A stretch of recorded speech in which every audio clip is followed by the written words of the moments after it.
Hi, this is Wayne, and I want to help you and your organization raise more money for your mission.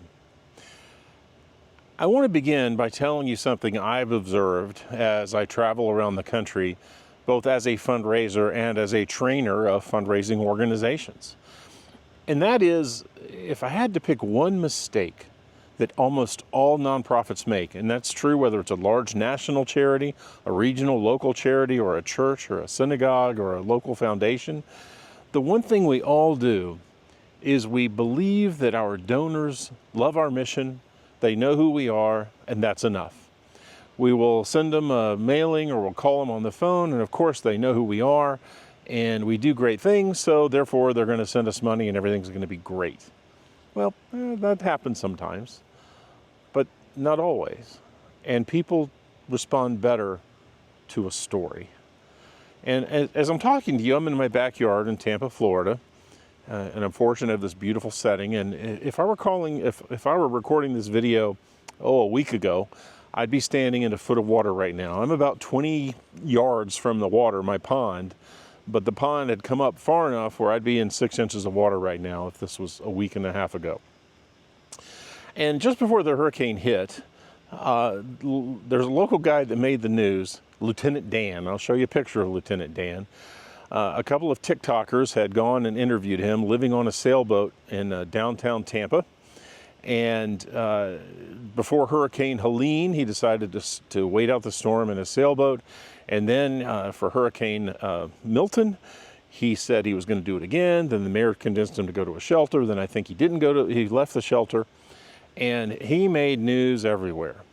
After the hurricanes, my wife and I went downtown Tampa at 8 o'clock at night when the streets were finally safe. This is like a week after Milton. And there he was in his sailboat, and there was a line of 20 or so people waiting to talk to him. Somebody started a GoFundMe account for him to get him a new sailboat. He lives on his sailboat. I think the last time I checked, it was around $40,000 in a GoFundMe account for him to have a sailboat.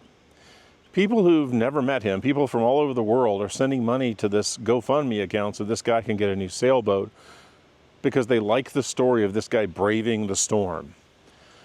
Of course, I'm not sure how smart that is. I'll show you pictures I took of other boats that are about half a mile from where he was camping in his boat, and I'll show you what happened to them. But he rode out the storm, and that story resonated with people. They sent money because they liked the story. They never asked and never learned what the story behind the story was, his real mission.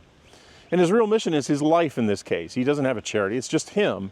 And if you look into his life, you'll find that he's done some pretty terrible things. And you probably don't want to fund somebody who's done pretty terrible things and give him money like that. But people did because they bought the story. The same is true for us.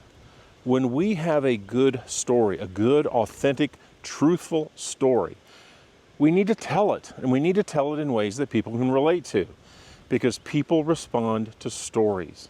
They don't respond to a good thing or good ideas. They respond to action. They respond to us narrating what we do in a way that's compelling. So this week, this month, this year, work on your story or aspects of your story that you can relate to other people, because that is the difference between success and failure for your fundraising and for your nonprofit. I hope this tip helps you. If you'd like more help, check out my website, wayno.com, or you can buy my books on Amazon or from wayno.com. If you want to buy my books on Wayno, enter the code FRIEND because you're a friend of mine and you get a discount by going that way. I'd also appreciate it if you like and subscribe. And if you have a good story or questions about stories, leave it in the comments below. Thanks again. Make it a great day.